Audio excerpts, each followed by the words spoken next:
இன்றைக்கும் ஆண்டவரே தாகத்தோடு ஏக்கத்தோடு வந்திருக்கிற ஒவ்வொரு பிள்ளைகளுடைய வாழ்க்கையிலும் நம்முடைய வசனம் விரும்பினதை செய்வதாக நமக்கு நன்றி செலுத்துகிறோம். எங்கள் ஆண்டவர் இயேசு கிறிஸ்துவின் மூலமாக வேண்டிக் கொள்கிறோம் பிதாவே. ஆமென். ஆண்டவர் ரட்சகருமாகிய இயேசு கிறிஸ்துவினுடைய இனிதான நாமத்தினாலே உங்களுடைய யாவருக்கும் அன்பான வாழ்த்துதலையும் வணக்கத்தையும் தெரிவித்துக் கொள்கிறேன். ஆண்டவர் தாமே மெய்யாகவே நம் ஒவ்வொருவரையும் ஆசீர்வதிப்பாராக. நம்முடைய பிதாவாகிய தேவனால் கர்த்தராகிய இயேசு கிறிஸ்துவினால் உங்கள் யாவருக்கும் கிருபையும் சமாதானமும் மகிழ்ச்சியும் என்னைக்கும் பெருகுவதாக. இதனால் நமக்கு கொடுக்கப்பட்டிருக்கின்ற தலைப்பு மனித நேயமும் விசுவாச தகைவும். மனித நேயமும் விசுவாச தகைவும். இன்னைக்கு வாழ்ந்து கொண்டிருக்கின்ற இந்த காலத்திலே மனித நேயம் என்பது அது கேள்விக்குறியாக மாற்றப்பட்டிருக்கிறது. மனித நேயத்தை குறித்து மனிதனே சிந்திக்காதபடிக்கு மனித இதயங்கள் கனத்து போய் காணப்படுகின்றன. ஒரு சமயம் நான் என்னுடைய இருசக்கர வாகனத்திலே நால்வழி சாலையிலே வந்து கொண்டிருக்கும் பொழுது எனக்கு எதிரே ஒரு கார் மிகவும் வேகமாக வந்து கொண்டிருந்தது. கண்ணெதிரே வந்து கொண்டிருந்த கார், அதற்கு முன்னதாக திடீரென்று வந்த ஒரு மாடு, இவர் ரெண்டும் ஒன்று கொண்டு மோதிக்கொண்டார். மாடு தூக்கி வீசப்பட்டது. மாடு தூக்கி வீசப்பட்டது போலவே அந்த காரும் தூக்கி வீசப்பட்டது. இது என் கண்ணெதிரே நடந்ததை பார்த்து நான் பதைபதைத்தேன். கொஞ்ச நேரத்துக்குள்ளாக அங்கே கூட்டம் கூடியது. கார் சிதைந்து போய் கிடந்தது. அந்த காருக்குள்ளே மனிதர்கள் ரத்த வெள்ளத்தில் கிடந்தனர். ஒரே ஒரு மனிதர் மாத்திரம் துடி துடித்துக் கொண்டிருந்தார். மற்றவர்கள் அந்த இடத்திலேயே மடித்து போய்விட்டார்கள். கூடின கூட்டம் எல்லாம் வண்டியை வீழ்த்தி எடுத்து அதற்குள்ளாக கிடக்கின்ற அந்த சூட்கேஸ், ஒரு பெண்ணிடம் தொங்கிக் கொண்டிருந்த ஒரு ஹேண்ட்பேக், கழுத்தில் உள்ள நகைகள், அது உள்ளே என்ன இருக்கிறது என்பதை பார்க்கின்ற ஒரு கூட்டம். இப்படி கூடியிருந்த கூட்டங்கள் எல்லாம் மறித்து போய்விட்டார்கள். ஒரு பெண் துடித்துக் கொண்டிருக்கிறாள். ஆனால் யாருக்கும் காப்பாற்ற வேண்டும் என்ற எண்ணம் அந்த இடத்துல வரவில்லை. நானும் தூரத்தில் இருந்து பார்த்து கொண்டிருந்தேன். காரணம் என்னவென்றால் அங்கே பொருட்கள் என்ன செய்யப்படுகிறது, களவாடப்படுகிறது. கிட்ட போனாக்கினா திடீரென்று காவல்துறை வந்து விட்டால் இருக்கிற அத்தனை பேர் என்ன செஞ்சுருவாங்க, நம்மகிட்ட கையில் ஒன்று இருக்காது. இருக்கிறவங்க தப்பிச்சு இல்லாதவங்க மிகுந்த வேதனைப்பட்டேன். ஒரு பெண் துடித்துக் கொண்டிருக்கிறான். அப்படியே தலையிலிருந்து ரத்தம் ஓடிக்கொண்டிருக்கிறது. அப்படியே வாய் திறந்து மூடப்பட்டுக் கொண்டிருக்கிறது. ஏதோ ஒரு சத்தம் அப்படியே இதயத்திலிருந்து வெளியே வந்து கொண்டது. மற்றவர்களெல்லாம் அவர்கள் மௌனமாகிவிட்டார்கள். அன்புக்குரியவர்களே, இது நான் சொல்கிறது ஒரு காரியம். இன்றைக்கு உலகத்திலே நாம் இவ்விதமாக பார்ப்போம் என்றால் மனிதனை மனிதனாக மதிப்பதில்லை.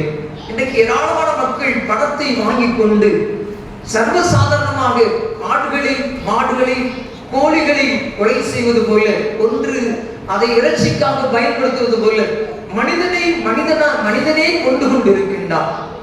கொஞ்சம் கூட அவருடைய இதயத்தில் இரக்கம், ஈவு கிடையாது. மனிதநேயம் இல்லை. அந்த மனிதன் அவனை வெட்டும் பொழுதோ கொலை செய்யும் பொழுதோ அவன் துடிக்கின்ற துடிப்பு, அவன் வாயிலிருந்து பிறக்கின்ற சத்தம், அவனுடைய சரீரத்திலிருந்து பீறுகின்ற ரத்தம், இதையெல்லாம் அதை செய்த மனிதர்களுக்கு ஒன்று பாதிக்கவில்லை. மனிதநேயம் எங்கே போயிட்டு காணாமல் போயிற்று. மனிதனிடத்திலே மனிதநேயம் இல்லாமல் போயிற்று. இது கொடூரமானது. நாம் சொல்கின்ற காரியங்கள் கொடூரமான காரியம், லகுவான காரியங்களுக்கு வருவோம். நமக்கு பக்கத்திலேயே அல்லது நம்முடைய அண்டை வீடுகளிலே, நம்முடைய கிராமத்திலே நமக்கு தெரிந்தவர்கள் ஏதோ ஒரு காரணத்திலே, ஏதோ ஒரு சம்பவத்தினாலே வேதனைப்பட்டுக் கொண்டிருப்பார்கள். அவர்கள் தாங்க முடியாத வேதனை அனுபவித்துக் கொண்டிருப்பார்கள். என்ன செய்வது? நாளைய தினத்தை என்னால் பார்க்க முடியுமா, இல்லை நாளைய தினத்திற்கு நான் செல்ல முடியுமா என்று சொல்லி தன்னுடைய வாழ்க்கையை தானே வாய்த்துக் கொள்வதற்கு ஆயத்தமாகிக் கொண்டிருப்பார்கள். இனி வாழ்வது பிரயோஜனம் இல்லை.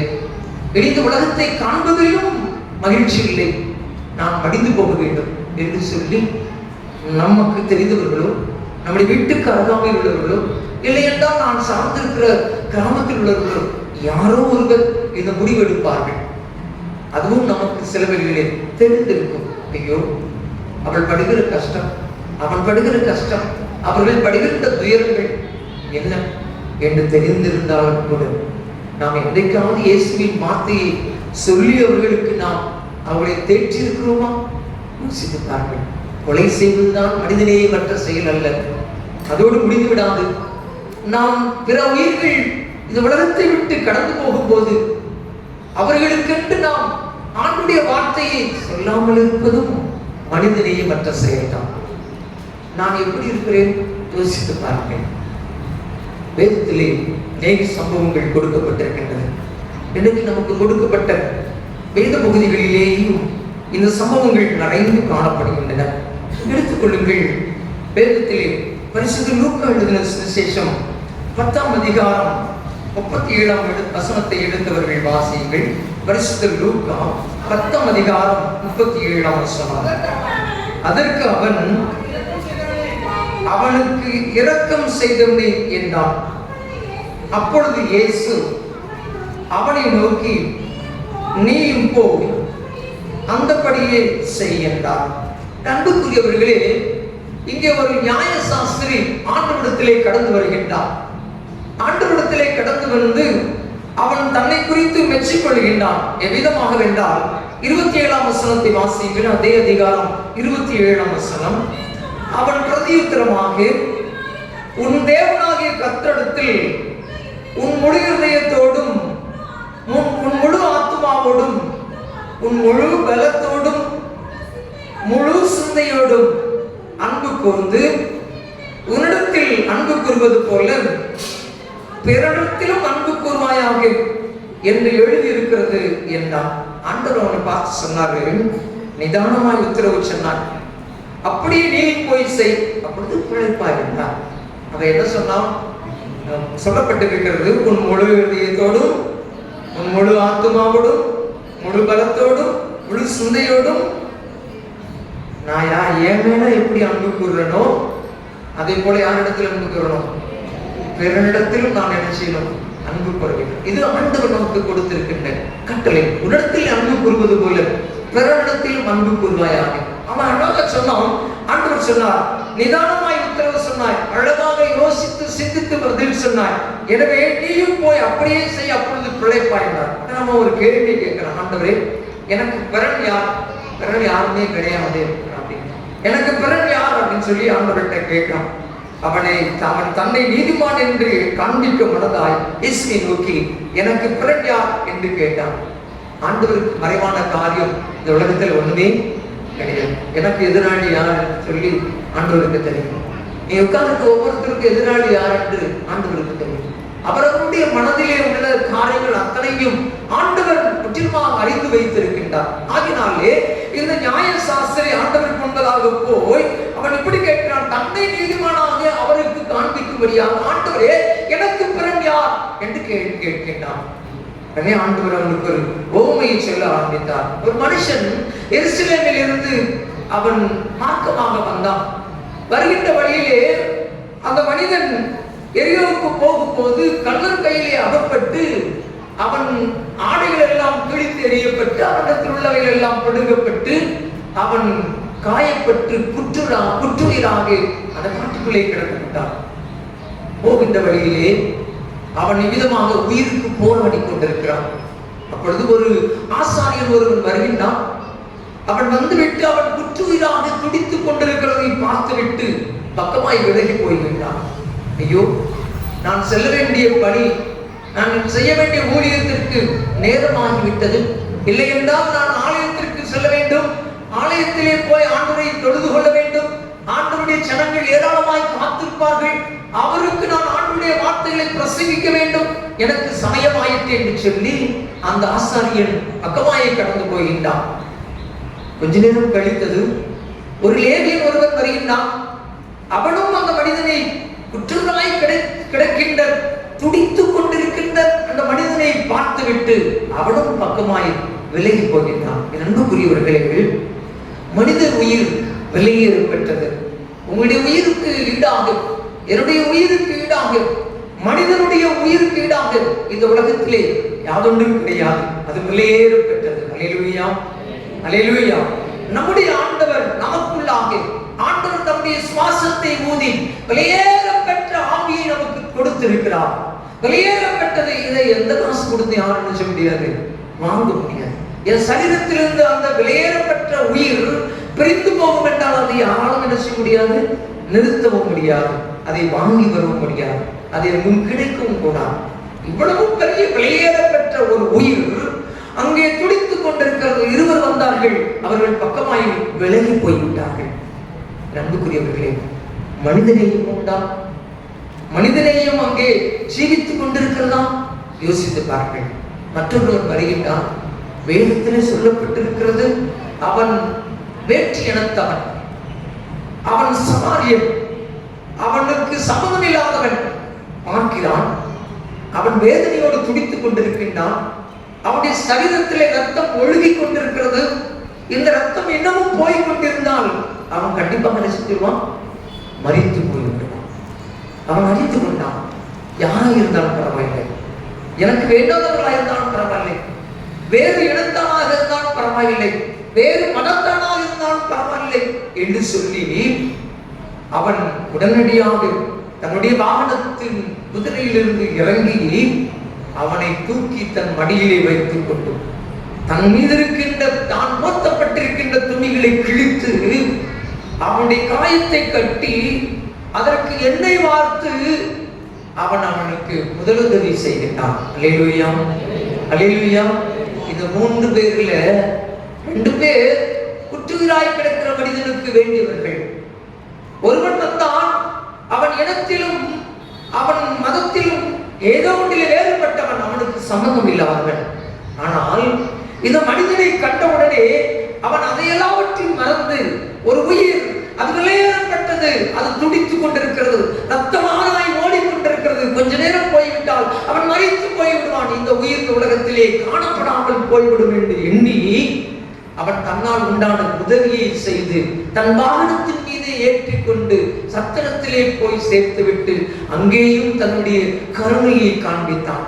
அங்கேயும் போய் தன்னுடைய இரக்கத்தை காண்பித்தான். என்ன சொன்னான் தெரியுமா?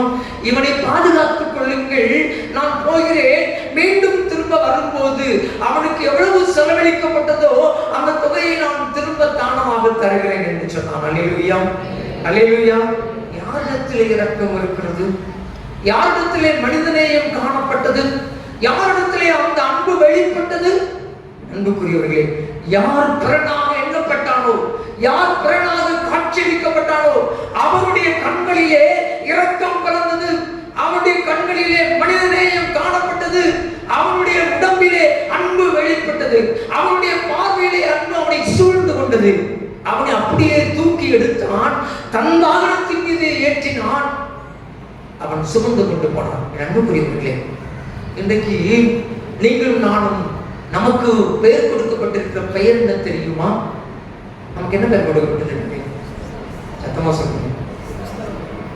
என்ன ஏசுனா பரவாயில்ல, இதுக்கு நீங்க ஏசுனா நான் ஏற்றுக்கொள்வேன். சத்தமா சொல்லுங்க. கிறிஸ்தவர்கள். நீங்களும் நானும் கிறிஸ்தவர்கள் என்ற பெயர் பெற்றிருக்கிறோம். கிறிஸ்தவர்கள் என்றால் கிறிஸ்துவை உடையவர்கள் என்ற அர்த்தம். என் ஆண்டவர், என் ஆண்டவர், நீங்களும் நானும் ஆராதிக்கிற இயேசு சிலுவையிலே தன்னை பலியாக ஒப்பு கொடுத்தார். யாருக்காக ஒப்பு கொடுத்தார் தெரியுமா? இதே போல மனித நேயத்தோடு பாவத்திலே வாழ்ந்து கொண்டிருக்கின்ற யூதர்களுக்காகவும் தன் ஜனங்களுக்காகவும் தன்னை எல்லா பிரஜாதிகளுக்காகவும் தன்னை சிலுவையிலே இறங்குவதற்கு ஒப்பு கொடுத்தார். அவரைத்தான் நீங்களும் நானும் ஆராதித்துக் கொண்டிருக்கிறோம். அவரைத்தான் நீங்களும் நானும் ஆண்டவரை மனைவி கொண்டிருக்கிறோம், இதயத்திலே ஏற்றுக் கொண்டிருக்கிறோம். ஆனால் கிறிஸ்துவை உடையவன் என்று சொல்லிக் கொள்ளுகின்ற என் வாழ்க்கையிலே இந்த மனிதநேயம் காணப்படுகின்றதா? எனக்கு எதிரே குற்றுயிராய் துடித்துக் கொண்டிருக்கிற ஒரு ஜனத்தின் மீது தாகம் உண்டா? ஒரு ஜனத்தின் மீது வேகம் உண்டா? இன்றைக்கு இந்திய தேசத்திலே பாவத்திலே மடிந்து கொண்டிருக்கின்ற ஏராளமான ஜனங்கள் ஏராளம் உண்டு. ஒரு சமயம் நான் வட இந்திய பகுதிக்கு சுவிசேஷமாக்கமாக கடந்து போயிருக்கும் பொழுது சிறுவன் வயிறு வழியிலே துடித்துக் கொண்டிருந்தான். அவனை ஒரு மரத்தின் அடியிலே ஒரு பூசாரி அவர்கள் அமர்ந்து கொண்டிருந்தார்கள். பெற்றெடுத்த தாய் துடித்துக் கொண்டிருக்கிற மகனை தன் தோளின் மீது தூக்கி கொண்டு அந்த மனிதனிடத்திற்கு போனான். அவர்தான் அந்த கிராமத்தின் தலைவரும் கூட. அவர் ஏதேதோ பேசினார், ஏதேதோ செய்தார். உங்களுக்கு தெரியும், நான் அதை விவரமாக சொல்ல வேண்டியதில்லை. அவருக்கு முன்பதாக ஏதோ ஒன்று வைக்கப்பட்டிருக்கின்றது. அதிலே ஏதோ பேசிக்கொண்டு ஏதோ செய்து கொண்டிருந்தார். கொஞ்ச நேரம் போனது. அவருடைய வலது பக்கத்திலே ஒரு 4 செங்கலுக்குள்ளாக தீ எரிந்து கொண்டிருந்தது. அதிலே ஒரு கம்பியும் வைக்கப்பட்டது. நாங்கள் அதை பார்த்து கொண்டிருந்தோம். ஒரு 40 பேருக்கு இருந்தோம். இந்த செயலை நாங்கள் கண்டு கொண்டிருந்தோம். அந்த கம்பி சூடாக்கப்பட்டுக் கொண்டிருந்தது. வயிறு வழியினாலே துடித்துக் கொண்டிருந்த அந்த சிறுவனுடைய வயிற்றிலே அந்த பழுக்க காய்ச்சப்பட்ட கம்பியை கொண்டு அந்த மனிதன் வேகமாக ரோசி எடுத்தான். என்ன இருக்கும் சொல்லுங்க? வயிற்றிலே ஒரு பெரிய புண்ணு உண்டாயிற்று. ஒரு தான் பெற்றெடுத்த மகனை வயிற்று வழியால் துடிக்கப்பட்ட மகனுக்கு கொடுக்கப்பட்டிருக்கின்ற காரணத்தை பாருங்கள். அதுதான் வேதம் சொல்லுகிறது. ஸ்திரீயானவள் தன் கர்ப்பத்தின் பிள்ளைக்கு இறங்காமல் தன் பாலகனை மறப்பாளோ, மறந்து விடுவாள். அவள் மறந்தாள், நான் உன்னை மறப்பதில்லை. தாயும் தகப்பனும் உன்னை கைவிட்டால் நான் உன்னை சேர்த்துக் கொள்வேன் என்று சொல்கிறார். பெற்ற தாயும் தகப்பனும் உற்றாரும் உறவினர்களும் மனிதநேயமற்றவர்களாய் மாறி போய் விடுவார்கள். ஆனால் நான் மாறாதவர் என்று சொல்லி வாக்களித்தவர் உங்களுக்காகவும் எனக்காகவும் சிலுவையில் தொங்கினார். அன்புக்குரியவர்களே, நான் சொன்னது ஒரு காரணம். இது போல ஏராளமான ஜனங்கள் இன்னைக்கும் பாவத்திலே இயேசுவை அறியாமல் படிந்து கொண்டிருக்கிறார்கள். கோடாகோடி ஜனங்கள் இன்னைக்கும் ஆற்றிலே தூக்கி வீசப்படுகிறார்கள். படிந்து கொண்டிருக்கின்ற ஜனம் ஏராளம்.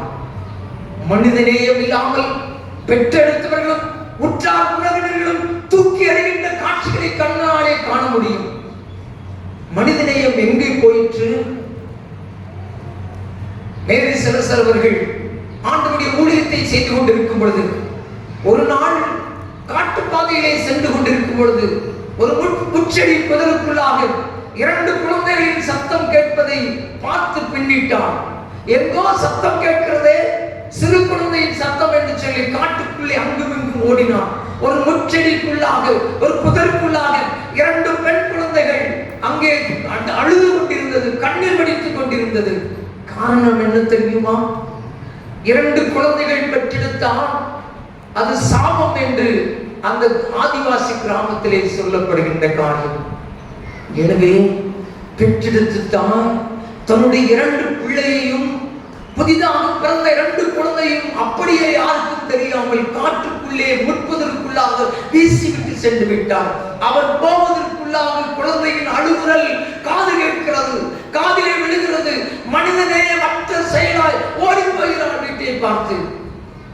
பெற்ற தாய் செய்கின்ற செயல் அதுபோலதான் வேதத்திலே ஆதியாகம புத்தகத்திலே ஆகார் என்ற ஒரு பெண்மணியை குறித்து வேதம் சொல்லுகின்றது. தன் குழந்தை தண்ணீர் தவணத்தினாலே துடித்துக் கொண்டிருக்கிறது. அவன் சாகிறதை நான் பார்க்க மாட்டேன் என்று சொல்லி தூரத்திலே போட்டுவிட்டு கண்ணீர் விட்டு அழுது கொண்டிருந்தார். எங்கே மனிதநேயம் இருக்கிறது? தன் பிள்ளை சாகிறதே என்று சொல்லி துடித்துக் கொண்டிருந்த ஒரு பெண். ஆனால் பெற்றெடுத்த பிள்ளையை தூக்கி தூர எறிந்துவிட்டு போகின்ற ஒரு கூட்ட ஜனங்கள் வாழ்ந்து கொண்டிருக்கின்ற பரந்த பாரத தேசத்திலே நீங்களும் நான் வாழ்ந்து கொண்டிருக்கின்றோம். யாரிடத்தில் மனிதநேயம் காணப்படுகின்றது? தூரத்தில் போக வேண்டாம், நமக்குள்ளே வருவோம். நம்மிடத்தில் மனிதநேயம் காணப்படுகின்றதா? ஒருவேளை என்னை சார்ந்திருக்கிறவர்கள், என் கிராமத்தை சார்ந்திருக்கிறவர்கள், என் உறவினர்கள் துன்பப்படும் பொழுது என்னால் முடிந்த உதவியை செய்ய முடிகிறதா? என்னிடத்தில் மனிதநேயம் காணப்பட்டால் எனக்குள் இதை கொடுக்க முடியும், எனக்குள் இதை கொடுக்க முடியும். அன்புக்குரியவர்களே, அன்னை தெரசா அம்மையார் தான் தின்ன முடியாவிட்டாலும் பரவாயில்லை, இவ்விதமாக காடுகளிலும் தெருவோரங்களிலும் பிறரால் கைவிடப்பட்டதுமான ஏராளமான பிள்ளைகள் எனக்கு கடவுள் கொடுத்திருக்கிறார். இந்த பிள்ளைகளுக்கு நான் உணவளிக்க வேண்டும் என்று சொல்லி அவர் தன்னுடைய சரீரத்தை தானமாக கொடுத்து பிள்ளைகளுடைய எண்ணத்தையும் அவள் மாற்றி கொடுத்தார். அவருடைய பசியை ஆற்றி கொடுத்தார். எங்கே இருக்கிற மனிதனை நாம் செஞ்சிருக்கிறோமா? கொஞ்சம் யோசித்து பாருங்க. உங்களுக்கு தெரியும், உங்களுக்கு எத்தனை வயதானவர்கள் சொல்லி உங்களுக்கு தெரியும். ஒரு வருஷத்துக்கு 365 நாட்கள். இந்த 365 நாட்களும் ஒவ்வொரு நாளும் ஒவ்வொரு மனிதனை என் கண்கள் கண்டிருக்கும் அல்லவா? எத்தனை நாள் நாம் பிறருக்கு மனிதநேயத்தோடு உதவி செய்வோம்? யோசித்து பாருங்க. பதில் என்ன வரும் தெரியுமா? இல்லை என்றுதான், இல்லை என்றுதான். எனக்கு சொந்தம் உண்டு, எனக்கு பிள்ளைகள் உண்டு, எனக்கு வீடு உண்டு, எனக்கு உறவு உண்டு, இவர்களை விட்டுவிட்டு நான் மற்றவர்களுக்கு எப்படி கொடுப்பது என்கின்ற எண்ணம் தானே நம்மை சூழ்ந்திருக்கிறது. ஆனால் வேதத்தில் சொல்லப்பட்டிருக்கிற இந்த சமாரியன் தனக்குண்டானதை அந்த மனிதனுக்கு கொடுத்து சத்திரத்திலே போய் சேர்த்து மீண்டும் வரும்போது மீண்டும் செலவானதை நான் தருகிறேன் என்று சொன்னான் அல்லவா? அங்கேதான் அன்பு உண்டு, அங்கேதான் அன்பு உண்டு. அந்த சமாரியன் தான் இயேசு கிறிஸ்து. அந்த நல்ல சமாரியன் தான் இயேசு கிறிஸ்து. உங்களுக்காகவும் எனக்காகவும், நீங்கள் படும் பாடுகளுக்காகவும், நீங்கள் படுகின்ற வேதனைகளுக்காகவும் தன்னையே தியாக பலியாக சிலுவையிலே ஒப்பு கொடுத்து சரீரமெல்லாம் வீக்கப்பட்டு சரீரத்திலிருந்து ஒழுகுகின்ற ரத்தத்தின் மூலமாக மீட்பை பெற்றுக் கொள்ளும்படியாக அவர் தம்மையே ஒப்பு கொடுத்தாரு. அந்த அன்புக்கு ஈடாக நாம் என்னத்தை செலுத்த முடியும்? அவரிடத்தில் மனிதநேயம் காணப்பட்டது, அவரிடத்திலே அளவில்லாத அன்பு காணப்பட்டது. அவர்தான் நல்ல சமாரியன். சேர்ந்து பாடுவோமா? நல்ல சமாரியன் இயேசு என்னை தேடி வந்தாயே, நல்ல சமாரியன் இயேசு என்னை தேடி வந்தாயே, எல்லை கண்டாரே, அழைத்து கொண்டாரே, எல்லை கண்டாரே, அழைத்து கொண்டாரே, நல்ல சமாரியன் இயேசு என்னை தேடி வந்தாரே, காயம் கட்டினாரே, தோள் மேல் சுமந்தாரே, காயம் கட்டினாரே, தோள் மேல் சுமந்தாரே, நல்ல சமாரியன் இயேசு என்னை தேடி வந்தாரே. அவர்களே, நல்ல சமாரியனான இயேசு நம்மை தேடி வந்தார்.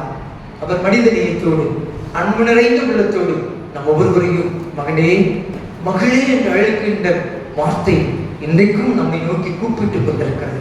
மகனே, நான் உன்னை பேர் சொல்லி அழைத்திருக்கிறேன், நீ என்னுடையவன் என்னுடையவள் என்று சொல்லி உரிமை பாராட்டுகின்ற அந்த மனித நேயத்தின் குரல் இன்றைக்கும் நம்முடைய காதுகளில் ஒலித்துக் கொண்டிருக்கிறது. ஆனால் நீங்களும் நானும் அவரை ஏற்றுக்கொண்டிருக்கிறோமா? ஏற்றுக்கொண்டிருக்கிறோம் என்றால் அவரை போல நாம் செய்ய வேண்டும். இரண்டாவதாக வேதத்திலே சொல்லப்பட்டிருக்கிறது. இன்றைக்கு வாசிக்க கேட்ட பாகத்திலே அப்போஸ்தலர் 8ஆம் அதிகாரம், அந்த பகுதியை எடுத்து வைத்துக் கொள்ளுங்கள். அப்போஸ்தலர் 8ஆம் அதிகாரம் 26ஆம் வசனத்தை வாசியுங்கள். பின்பு கர்த்தருடைய தூதன் பிலிப்பை நோக்கி, நீ எழுந்து தெற்கு முகமாய் எருசலேமில் இருந்து காசா பட்டணத்துக்கு போகிற வனாந்தர மார்க்கமாய் போ என்றார். இந்த அதிகாரத்திலே இங்கு முந்தின பகுதியை வாசித்து பார்க்க என்று சொன்னால் இங்கே 3 பேர் காவலர்களை பார்க்க முடியும். யோவான், பேதுரு, பிலிப்பு. யோவானும் பேதுருவும் ஆண்டவருடைய வார்த்தையும் வல்லமையாய் பிரசங்கித்துக் கொண்டிருக்கிறார்கள். ஆண்டவருடைய வார்த்தையை ஏற்றுக்கொண்டவர்கள் அவருடைய சொந்த பிள்ளைகளாக மாற்றப்பட்டிருக்கிறார்கள். இந்த சமயத்தில் தான் ஆண்டவருடைய ஊழியத்தை முடித்துவிட்டு அவர்கள் திரும்பி போகும்போது கர்த்தருடைய தூதன் பிலிப்பை நோக்கி பேச ஆரம்பித்தார். நீ எழுந்து தெற்கு முகமாய் எருசலேமிலிருந்து காசா பட்டணத்துக்கு போகிற வனாந்தர மார்க்கமாய் போ என்றார். ஆண்டவர் சொல்றத சுட்டி காட்டுறத பாருங்க.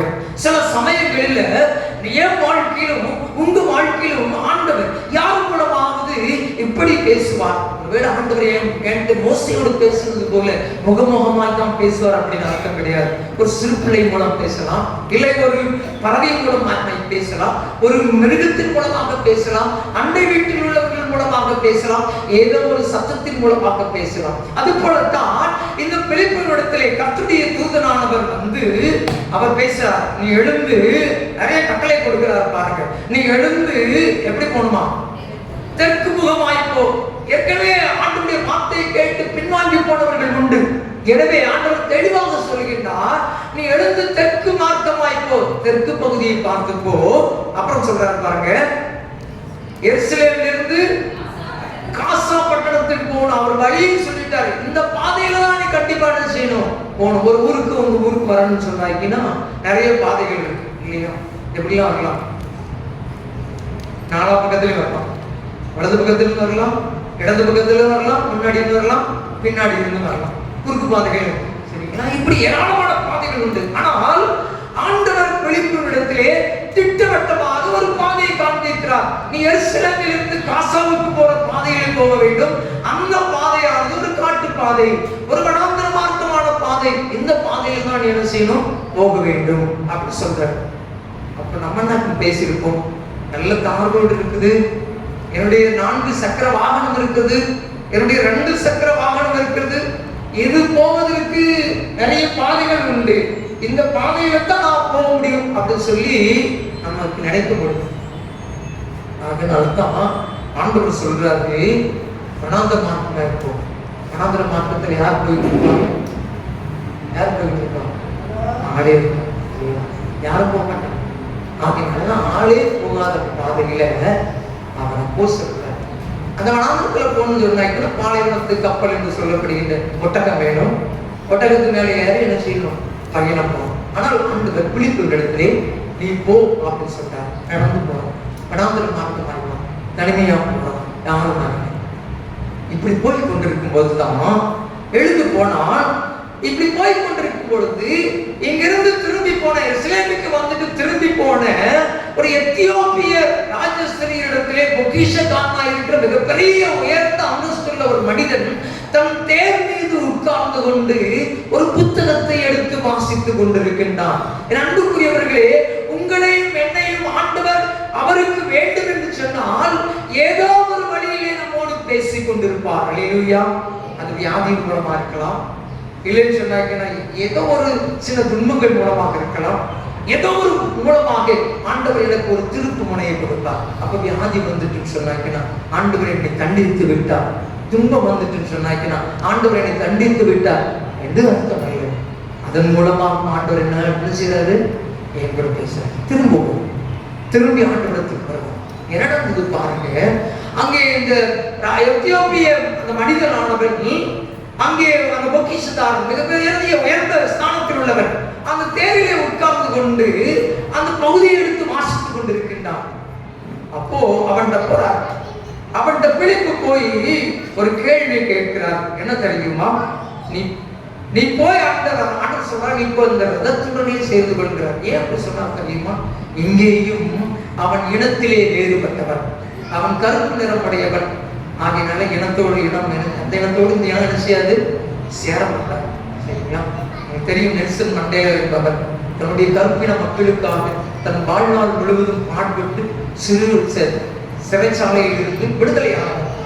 உங்களுக்கு தெரியும், நீங்கள் படித்திருக்கலாம்.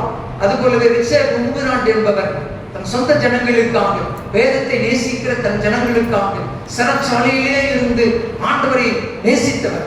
இப்படியெல்லாம் இனத்தை கொண்டு பிரிக்கப்பட்ட வாழ்க்கை உண்டு, மதத்தை கொண்டு பிரிக்கப்பட்ட வாழ்க்கை உண்டு, சாதியை வைத்து பிரிக்கப்பட்ட இனங்கள் உண்டு. இந்த மாதிரி பிரிக்கப்பட்ட ஒரு ஜனம்தான் எத்தியோப்பிய இந்த மனிதன். அவனை இவர்கள் போய் பேசக்கூடாது, அவனிடத்திலே உறவாடக்கூடாது, யூதர்கள் என்ற ஒரு பெரிய அந்தஸ்து.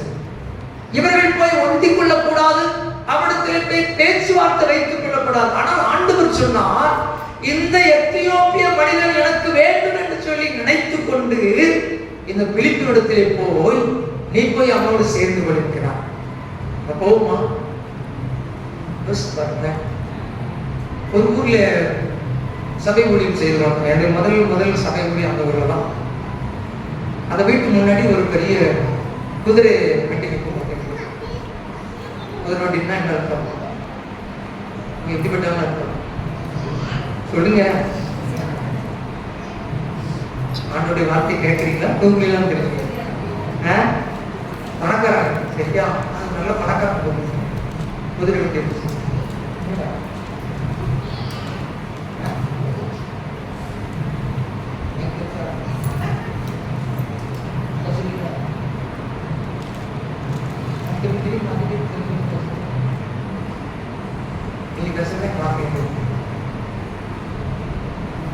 பெரிய பணக்காரர் பார்த்துக்கோங்க.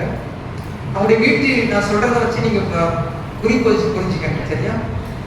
அவங்க வீட்டுடைய வாசலுக்கு முன்னாடி ஒரு பச்சை துணி மூடப்பட்டிருக்கிறது. சொல்ற குறிப்பை நீங்க புரிஞ்சுக்கணும். அது வீட்டுக்குள்ளார தான் மனிதர்கள் இருக்கும். அவங்க யாரும் வெளியே அனுப்ப மாட்டாங்க. வரன்னு சொன்னாங்க தலைவலியை எட்டி பார்ப்பாங்க. வேண்டாதவர்கள் இருந்தால் அப்படியே உள்ள என்ன செஞ்சுவாங்க, போயிடுவோம். ஓ, அந்த வீட்டுல உள்ள பிள்ளைங்க என்கிட்ட படிக்கிறாங்க. ஒரு பொண்ணும் ஒரு பையனை என்கிட்ட படிக்கிறாங்க. எனக்கு இந்த சம்பவம்லாம் தெரியாது. நான் அப்படி ஒரு ரவுண்ட் அடிச்சுட்டு சரி இந்த பசங்க நம்ம வீட்டில் நம்ம ஸ்கூல்ல படிக்கிறாங்களே, என்கிட்ட படிக்கிறாங்க அப்படின்னு சொல்லிட்டு கொஞ்சம் கூட தண்ணி கேட்போம் அப்படின்னு சொல்லிட்டு அவன் பேரை சொல்லிட்டு கொஞ்சம் தண்ணி குடிடா அப்படின்னு கேட்டேன். அது கொஞ்சம் சச்சரவாயிடுச்சு.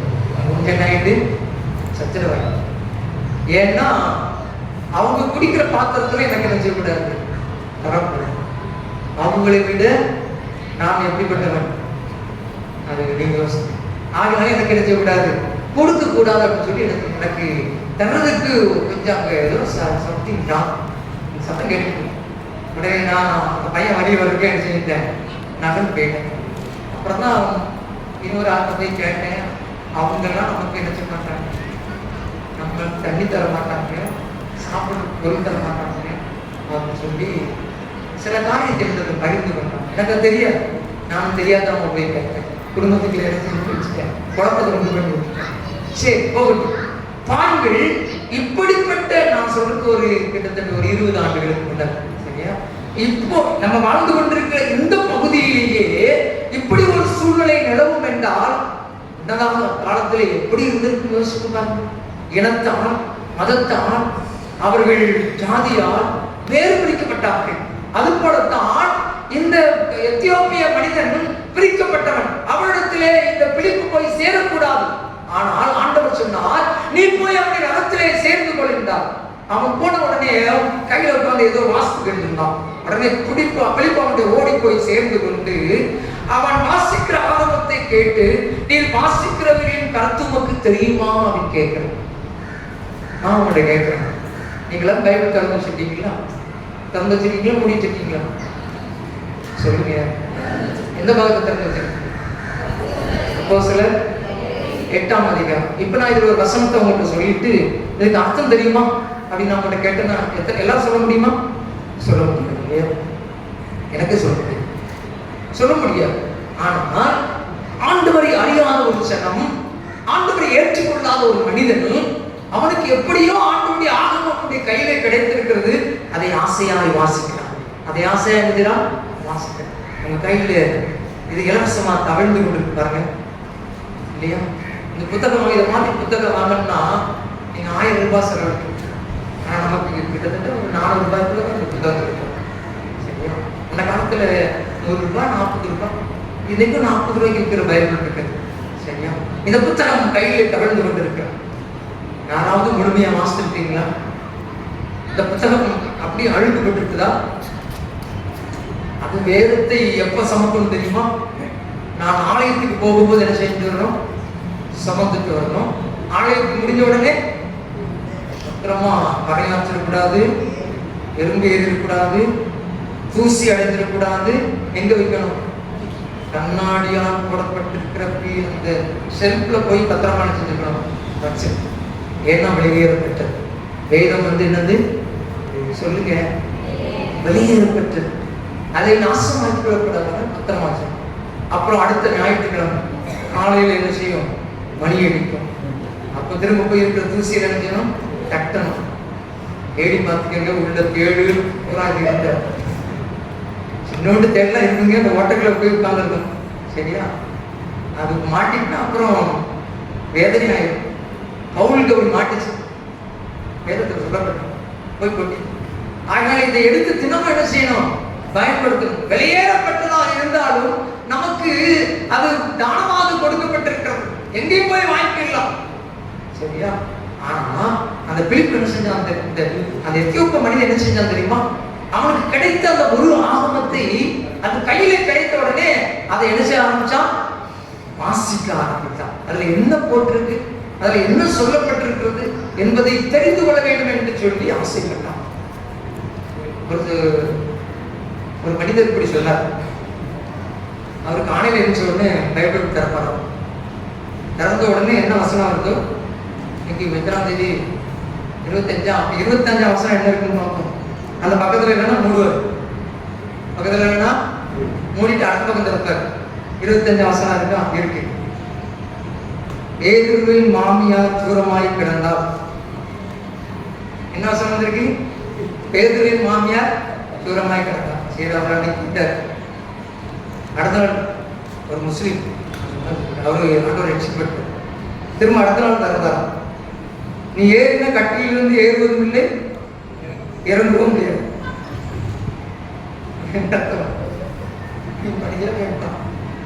அப்பதான் அவன் யோசித்தார், ஆண்டவரே அவன் சொல்லி இந்த பைபிளை வாசிக்கிறாங்க. அதுக்கப்புறம் அவன் என்ன ஒரு அவரை என் சர்ச்சைக்கு பிரசங்கத்தை போட்டு பைபிள் திறக்கவே இல்லை. 120ஆம் பக்கம், அங்க இருக்கு வசனம், அங்க இருக்கு வசனம். வாசிக்க நேரம் ஆயிட்டு திட்டு அப்படியே வாசிக்கிறது. ஆண்டுடைய வார்த்தை எப்படி வெளியேறப்பட்டது தெரிந்து கொண்டு அதை ருசிக்க ஆரம்பித்தார். முதல்ல எப்படி படிச்சாரு? அவருக்கு வேண்டிய வசனம் வருமானம் திறந்தார். அதுல சொல்லப்பட்டது, நீ ஏறின கட்டிலிருந்து இறங்க மாட்டேன், திரும்ப இணைஞ்ச மாட்டேன், ஏற மாட்டேன்னு சொன்னோட பயந்து போய் ஆண்டு வசனத்தை கற்றுக்கொள்ள ஆரம்பித்தார். இன்னைக்கு நம்ம நிறைய பேர் அப்படிதான் வாசிக்கிறோம். போகும்போது ஆண்டவரே இப்படி கொண்டு போறவங்க முடியும். சரியா? எங்கேயாவது கோயில் செருப்புக்கணும். இங்க ஒரு குத்து, இங்க ஒரு குத்து, இந்த குத்தி போட்டு ஆண்டவர் என்கிட்ட சென்றாரு, ஏவா நான் களவாங்க போறேன், என்னை காப்பாத்திக்காங்க அப்படின்னு சொல்லிட்டு. சரியா? ரைட். ஆனால் இந்த எத்தியோப்பிய மனிதன் அந்த பகுதியை எடுத்து வாசிக்க ஆரம்பித்தான். சொன்னாரு, நீ சொல்லாவிட்டா எனக்கு எப்படிப்பா தெரியும் அப்படின்னு சொல்லி பிலிப்புட்ட சொன்னார். அப்பதான் பிலிப்புக்கு புத்தி வந்தது. நீ சொல்லலாம் எனக்கு எப்படி தெரியும், நான் எப்படி கேள்விப்பட முடியும்? அப்புறம் வாசித்த அந்த பாகத்தை பார்த்தான். அங்கே சொல்லப்பட்டிருந்தது, நான் வாசிக்கின்ற பாகத்தில் சொல்லப்பட்ட மனிதனாகிய இந்த மனிதன் யாரை குறித்து சொல்லப்பட்டிருக்கிறது என்றவன் கேள்வி கேட்கின்றான். என்ன போட்டு தெரியுமா? அங்கே அடிக்கப்படுகிற கொண்டு போகிற ஆட்டுக்குட்டியை போல அவர் கொண்டு போகப்பட்டார். மயிர் கத்திரிக்கிறவனுக்கு முன்பதாக சத்தமிடாத இருக்கிற ஒரு ஆட்டுக்குட்டியை போல அவர் இருந்தார். யார் அந்த மனிதர்? கேள்வி கேட்டாங்க. அப்பதான் சொன்னார். எங்க இருக்குது தரிசனம்? எங்க இருக்குது? 2 கொரிந்தியர் இருக்கு. அவர் வாசிப்பாங்க. அது எங்க இருந்து அவர் கையில எந்த பாவம் வச்சிருந்தாரு? ஆகமம் இருக்கு. எங்க இருந்துச்சு? ஏசாயா 53ஆம் அதிகாரத்திலே சொல்லப்பட்ட அந்த தோல் சுருளை திறந்து வாசித்து பார்த்தான். அங்கே இயேசு படுகின்ற பாடுகளை குறித்து அங்கே சொல்லப்பட்டிருந்தது. அவர் சிலுவையில் அடிக்கப்படுவார், எப்படியெல்லாம் பாடுபடுவார் என்பதை குறித்து ஏசாயா 53ஆம் அதிகாரத்திலே நொறுக்கப்படுகின்ற அந்த சரீரத்தை குறித்து சொல்லப்பட்டிருந்தது. யார் அந்த மனிதன் என்று கேள்வி கேட்டார். சொன்னா, நான் உனக்கு பிரசங்கிக்கட்டுமா? அவர்தான் இயேசு கிறிஸ்து. இன்னைக்கு நமக்கு கொடுக்கப்பட்டிருக்கின்ற வார்த்தை இதுதான். வாசிங்களே, அப்போஸ்தலர் 8ஆம் அதிகாரம் வாசிங்க. சத்தியவசனம்.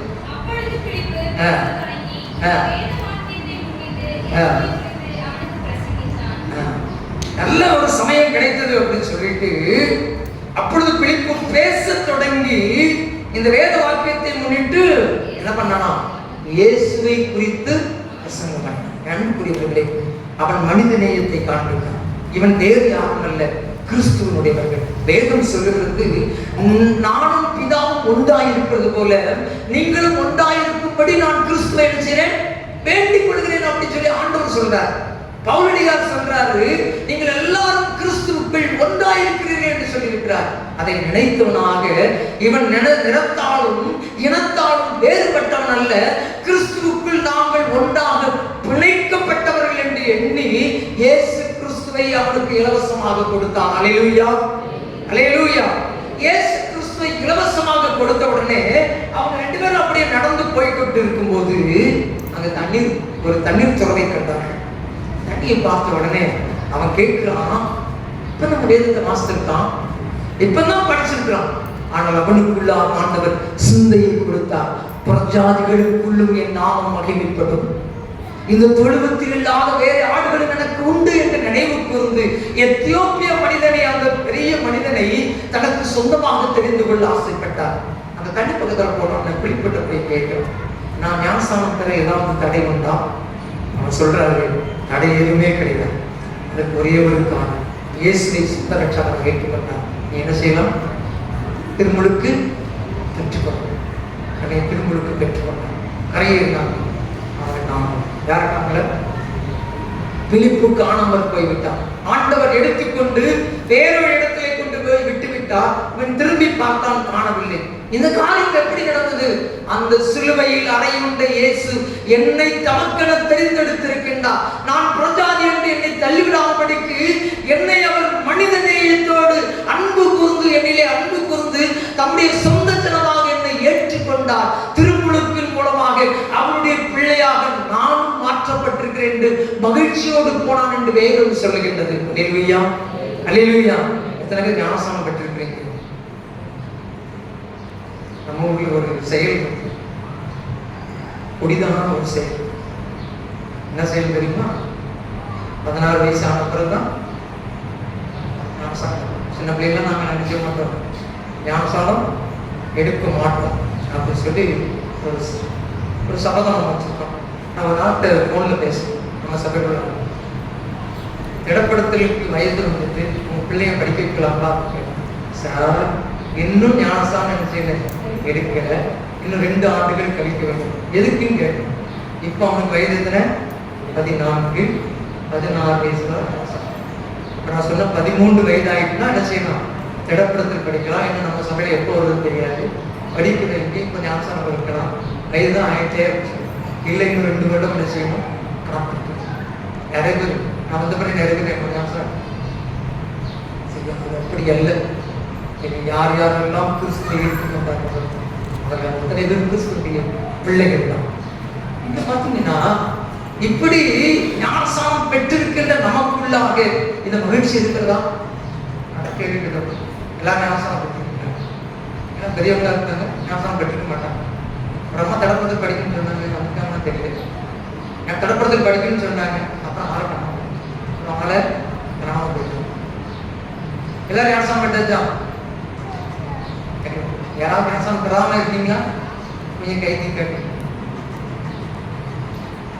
யார் கை விழுந்து போகும் இருக்கீங்களா? ரைட், சீக்கிரம் வாங்கி. ரைட், பாருங்க. இப்போ ஞானஸ்நானம் பெற்றவர்கள் நம்ம முழுமையா 99 பேர், 100 பேர் இருக்கிறோம்னா 99 பேர் என்ன செஞ்சிருக்கிறோம்? ஞானஸ்நானம் பெற்றிருக்கிறோம். அந்த எத்தியோப்பிய மந்திரிட்டு அந்த மகிழ்ச்சி இன்னைக்கு நம்மகிட்ட வந்திருக்குதா? என்கிட்ட இருக்குதா? கேள்விப்படலையா? கேள்விப்படல. ஆனால் அவன் ஆண்டவரை ஏற்றுக்கொண்டவர்களே என்ன அவனுக்கு உண்டாயிட்டு தெரியுமா? நான் பிரஜாதியாக இருந்தாலும் நான் இயேசுவின் பிள்ளையாக என்ன செய்யப்பட்டிருக்கிறேன்? ஏற்றுக்கொள்ளப்பட்டிருக்கிறேன் அப்படின்னு சொல்லி அவனுக்கு மகிழ்ச்சி உண்டாயிட்டு. அவ்வளவு பெரிய சந்தோஷப்படுறேன். அந்த சந்தோஷத்தை நானும் நீங்கள் பெற்றுக்கொள்ள வேண்டும் என்றுதான் ஆண்டவர் நம்மை அழைக்கிறார். நித்திய ராஜ்யத்தில் நித்திய ஜீவனோடு நித்திய காலம் வாழலாம். நித்திய ராஜ்யத்தில் நித்திய ஜீவனோடு நித்திய காலம் வாழலாம். பரிசுத்த உலகமாதில் அர்த்தமான வாழ்க்கை நித்தம் சுகித்திடலாமா? பரிசுத்த உலகம்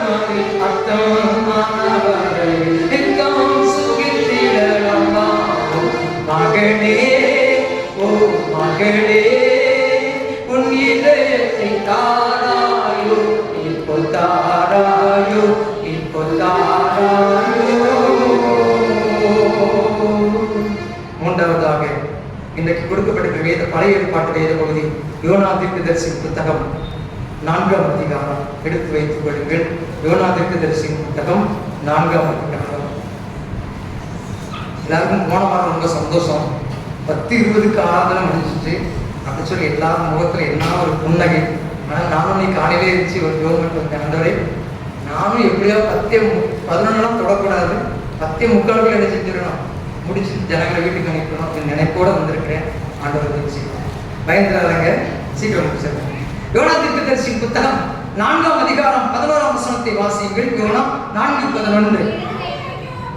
வலது கைக்கும் இடது கைக்கும் வித்தியாசம் அறியாத 120,000 பேருக்கு அதிகமான மனுஷரும் அநேக மிருக ஜீவன்களும் இருக்கிற மக்கா நகரமாகிய நினிவேக்காக நான் பரிதவியாமல் இருப்பேனோ என்றார். யோனா தீர்க்கதரிசியை பார்த்து ஆண்டவரை நினிவேக்கு போ அப்படின்னு சொன்னாரு. அவன் எங்க போனா? தர்ஷீஷுக்கு போனான். ஏன் போனான் தெரியுமா? ஆண்டவரை குறித்து அவன் பின்னதாக சொல்றான், ஆண்டவரே நீர் இப்பொழுது போய் பிரசங்கி என்று சொல்கிறீரு, நான் போய் பிரசங்கித்தாலும் நீர் உடைய மக்கள் மனம் திரும்பதை கண்டு நீர் என்ன செஞ்சீரு? மனம் மாறி நினிவேயை அழிக்காமல் விட்டு விடுவீர் என்று முன்னதாகவே நான் சொன்னேன் அல்லவா அப்படின்னு சொல்றான். அவனுக்கு என்ன தாகம் தெரியுமா? நினிவே என்ன செய்யணும்? அழிக்கப்படும். நினிவே அழிக்கப்பட வேண்டும், நான் மாத்திரம்தான் அழிக்கப்பட வேண்டும். அவன் மனிதனே இல்லை. இயேசு சொன்னாரு பாருங்க, முன்னதாக சொல்லப்பட்டிருக்க அந்த வசனத்திலே அவனுக்கு பாடம் கற்றுக் கொடுப்பதற்காக அவன் ரொம்ப துயரத்தோடு இருக்கிறான். பிரசங்கித்துட்டான். நாளை நாள் வார்த்தைதான். இன்னும் 40 நாள் உண்டு, இன்னும் 40 நாள் உண்டு. அவ்வளவுதான் அவனுக்கு கஷ்டம். நீ மனம் திரும்புங்க, திரும்பாவிட்டா உங்களை ஆண்டவர் என்ன செஞ்சுருவாரு? அழிச்சு போட்டுவாரு அப்படின்னு சொல்லியிருக்கிறான். அப்படி சொல்லிட்டு வந்துட்டு அவன் வெளியே போய் காத்திருக்கும் போது இந்த ஜனங்கள் எல்லாம் உபவாசத்து ஜெபம் பண்றாங்க. ஆண்டவர் ஜெபத்தை கேட்பாரா? கேட்க மாட்டாரா? சொல்லுங்க. நிச்சயமா கேட்பார். இப்ப நீங்க வாயிலிருந்து என்ன வார்த்தை புறப்படுதோ ஆண்டவர் கேட்பார். இந்த ஜனங்கள் பாவத்திலே உழந்து கொண்டிருந்த ஜனங்கள். ஆகினால இந்த நாட்டுடைய மன்னர் என்ன சொன்னாரு? சிறு பிள்ளைகள், மிருகங்கள், மனிதர்கள் எல்லாரும் உபவாசத்தை ரட்படுத்தி அவர் கடவுளை நோக்கி கேளுங்கள் என்று சொன்ன உடனே ஆண்டவர் நோக்கி ஜெபம் பண்ண ஆரம்பிச்சார். ஆண்டவருடைய சத்தத்தை கேட்டு அவருக்கு என்ன கொடுத்தாரு?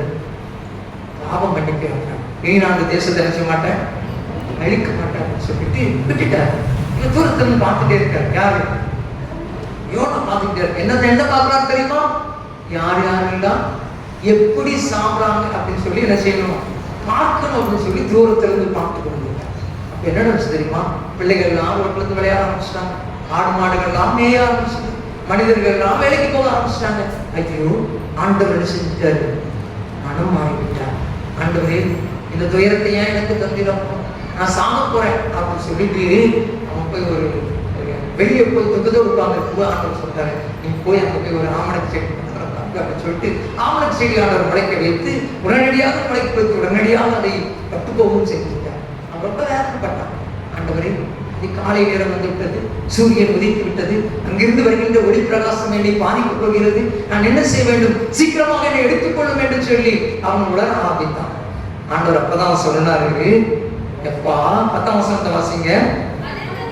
அதற்கு கர்த்தர், நீ பிரயாசப்படாததும் நீ வளர்க்காததும் ஒரு ராத்திரியிலே முளைத்ததும் ஒரு ராத்திரியிலேயே அழிந்து போனதுமான ஆமணக்குக்காக பரிதவிக்கிறாயே. இந்த ஒரு செடியிலிருந்து வெடிக்கின்ற விதை பல செடிகளாக மாறிவிடும். அந்த செடிக்கு நீ இவ்வளவு பரிதவிக்கிறாயே. ஆனால் என் ஜனம் 1,20,000 பேர் அழிவு போறாங்க. அவனை குறித்து உனக்கு கவலை இல்லையா? நீ அவங்க எப்ப சாவாங்கன்னு பார்த்து கொண்டிருக்கிறாயே. நான் மனம் மாறிய உடனே நீ மனசாபப்படுகிறாயே என்று சொல்லி ஆண்டவர் மனிதனை வெளிப்படுத்தினார். அவனுக்கு சுவிசேஷத்தை சொன்னார். அவனுடைய ஆண்டவருடைய அன்பை பகிர்ந்து கொண்டார். நான் அன்புக்குரியவர்களே, ஆனால் 1,20,000 பேர் அன்றைக்கு ஆண்டவரை ஏற்றுக்கொண்டு ஆண்டவருக்காக அவருடைய பிள்ளைகளால் மாற்றப்பட்டார்கள். நினிவே அழிக்கப்படவில்லை, நினிவே பாதுகாக்கப்பட்டது. அல்லேலூயா, அல்லேலூயா. ஆகினாலே ஆண்டவர் இன்றைக்கு இந்த வார்த்தையின் மூலமாக என்னிடத்தில் என்ன எதிர்பார்க்கிறார்? இந்த தேசத்திலே இது போல 1,20,000 பேர் பாவத்திலேயே மடித்துக் கொண்டிருக்கிறார்கள், பாவத்திலேயே விழுந்து கொண்டிருக்கிறார்கள், பாவத்திலேயே அழிந்து கொண்டிருக்கிறார்கள். அந்த எத்தியோப்பிய மந்திரியை போல, மனிதனை போல இன்றைக்கும் வேதத்தை தெரியாமல் ஏராளமான பேர் மடிந்து கொண்டிருக்கிறார்கள். இவங்களுக்கு யார் சொல்லுதா? மனிதனையும் உண்டா, மனிதனையும் உண்டா, மனிதனையும் இருந்தால் யார் என் காரணமாய் போவான், யார் எனக்காக என் வார்த்தையை சொல்ல போவான் அப்படி சொல்லி ஆண்டவர் கேட்கிற சத்தம் என் காதில் விழுது. இயேசுங்கிற வார்த்தை என் வாயிலிருந்து புறப்பட்டு மனிதநேயத்தோடு மற்றவர்களை பேசினா அவன் மாற்றப்படுவான். அல்லேலூயா, அல்லேலூயா. ஆண்டவர் நம்மிடத்தில் எதிர்பார்க்க என்ற மனிதனையை இருந்துச்சுன்னா நான் இயேசுவை சொல்லுவேன். என்ற மனிதனை இருந்துச்சுன்னா என் பிறனை எனக்கு முன்னாடி வேதனைப்படுற சனத்தை குறித்து நான் கண்ணீர் விடுவேன். என்னால் இயன்ற உதவியை செய்வேன், என்னால் முடிந்த உதவியை செய்வேன். அழிந்து போகின்ற ஜனங்களுக்காக சுவிசேஷ வார்த்தையை நான் விதைத்துக் கொண்டிருப்பேன். ஆண்டுடைய வார்த்தையின் வாயிலிருந்து விழுந்து அது பலதாக, அது 30, 60, 100 பலன் கொடுக்கும் என்று எனக்கு தெரியும். ஆகினாலே நான் அந்த மனித நேயத்தோடு ஆளுபடியாக அழைக்கப்பட்டிருக்கிறேன் என்ற உணர்வோடு ஆண்டவருக்கு காத்திருப்போமா? சொல்லுங்க. என்ற மனிதனை நான் யோசிப்பேன். நான் நல்ல சமாதியான போல இருக்கிறேனா, இல்லை பிலிப்புவை போல ஆண்டவருக்கு என்று வார்த்தையை சொல்ல ஆயத்தமாயிருக்கிறேனா, இல்லை யோனாவை போல இந்த ஜனங்கள் எப்பொழுதும் மடிந்து போவார்கள் என்று காத்து கொண்டிருக்கிறார். ஆண்டவர் நம்மளுக்கு என்ன பார்க்கிறார் தெரியுமா? என் காரியத்தை யார் போவோம்? மனிதனையோடு வாடிக்கொண்டு ஜனம் என்னிடத்தில் உண்டா என்று கேட்கின்ற சத்தம் உடைய காரியங்களை அடுவோம். அவர் போல் பேசிட நாவும் இல்லை, அவர் போல் அழைத்திட கால்கள் இல்லை, அவர் போல் பேசிட நாவும் இல்லை, அவர் போல் அழைத்திட கால்கள் இல்லை.